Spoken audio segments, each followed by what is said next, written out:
Olá, gente! Sejam bem-vindos à aula de hoje. O tema da aula será redes de transporte no Brasil.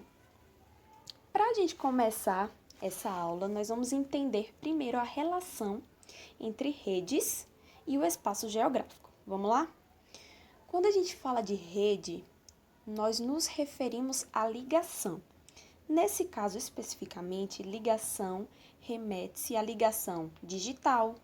Como assim ligação digital? Seja conhecimentos da internet, seja notícias e afins, ligação material, né? Mercadorias, pessoas, tudo isso forma um grande sistema. Com o avanço das redes, lembrando que as redes, elas podem ser de transporte, de comunicação, podem ser redes digitais. Enfim, com o avanço das redes, as pessoas se aproximaram ainda mais, porque todo o acesso a lugares, a mercadorias, a coisas se tornou muito mais facilitado. Aqui no nosso país, há muitos anos atrás, com a chegada das redes rodoviárias e ferroviárias, o nível de expansão das redes tem crescido ainda mais. Tá, mas e quais são as redes de transporte no Brasil? Vamos direto ao ponto, né? As 4 principais redes de transporte no nosso país são a rede rodoviária, aérea, ferroviária e aquaviária. Para iniciar, né, sobre essas 4 redes, nós vamos começar com a rede rodoviária. Essa é a principal em nosso território, pois se trata do nosso principal sistema locomotivo. Quando você vai de uma cidade para outra, de ônibus, de um distrito a outro, né? É o nosso principal sistema locomotivo. Além de que 62% da carga brasileira é transportada em rodovias. Apesar desses pontos positivos, de todo o avanço que as redes rodoviárias dão ao nosso país, tem sim o lado negativo.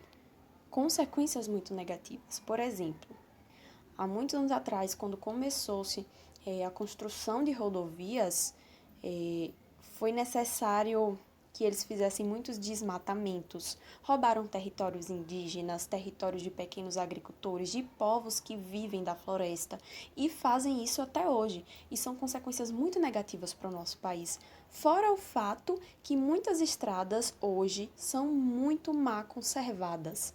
A pavimentação em alguns lugares nem existe. Então, essas são uma das consequências negativas. Finalizando sobre rede rodoviária, nós vamos falar das redes ferroviárias. Essa rede ela se encontra presente em diversas regiões do Brasil, apesar que ela é voltada quase que exclusivamente ao transporte de minério, né? Existe sim o transporte, né, o serviço de transporte de pessoas, mas o principal é o transporte de minério. Um exemplo muito próximo de nós, né, na nossa região, o transporte de minério realizado ligados entre algumas cidades aqui da nossa região.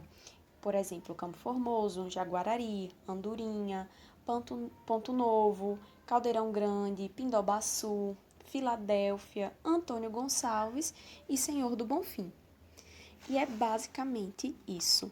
O trem chefiado por Eva faz o caminho de São Luís à cidade paraense de Parauapebas em 14 horas, praticamente o mesmo tempo de ônibus. Você vive várias experiências aqui dentro, né? Não é simplesmente transportar pessoas. E como a capacidade de lotação é maior, a passagem custa metade do preço. A lógica é a mesma para o transporte de cargas. Pelas ferrovias passam produtos de exportação e importação, importantes para a economia do país. Aqui em QPM a gente trabalha com fluxo de transporte de grãos, né, de celulose e trabalha também com combustível. A gente trabalha para isso, para mudar a logística do Brasil, trabalhando com esse tipo de produto. 60% das cargas do Brasil são transportadas pelas rodovias. O país tem mais de 1.800.000 quilômetros de estradas e apenas 29 mil quilômetros de ferrovias. Um tipo de modal que poderia dar mais agilidade e tornar o custo de vida mais barato. Apesar de não ter muita malha ferroviária no Brasil, mas ela está mostrando o seu valor, né? Com todas essas cargas transportadas, com o seu volume que ela apresenta todos os anos, né? Está conseguindo já mostrar para o Brasil que a operação ferroviária tem o seu valor.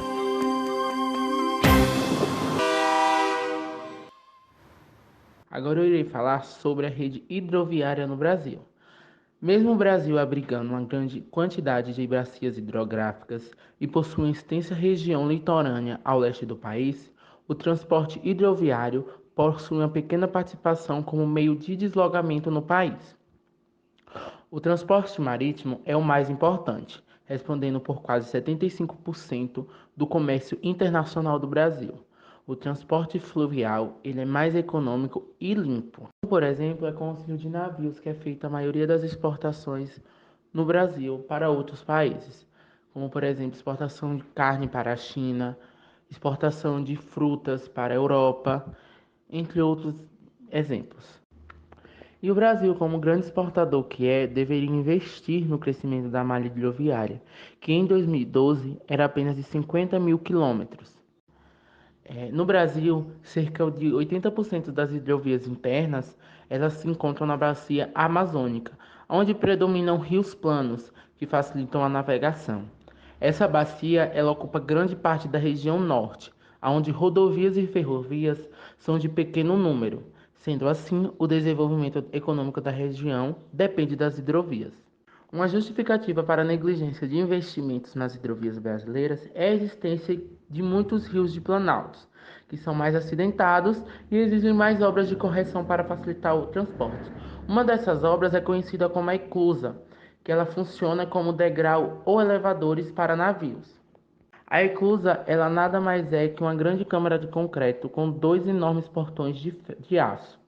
Depois que o navio entra, os portões eles são fechados. Quando a embarcação passa do ponto mais baixo para o mais alto, a água entra e eleva o navio. Quando o caminho é inverso, a água escoa e a embarcação desce. Os rios de planície, mais facilmente navegáveis, eles se encontram em áreas afastadas dos grandes centros econômicos. E as principais hidrovias interiores do Brasil são a Tietê-Paraná, a do Rio São Francisco, a do Amazonas. Rede aérea.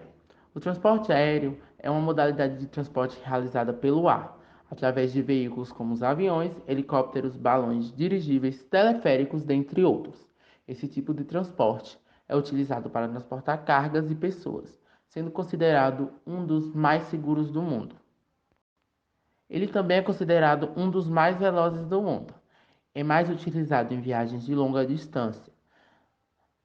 O transporte aéreo é utilizado geralmente para transportar mercadorias de alto valor, com necessidade de entrega rápida, já que esse modal é o mais rápido de todos. Como exemplo, temos a questão da importação de vacinas contra o novo coronavírus, trazidas para o Brasil, importadas de países como o Reino Unido.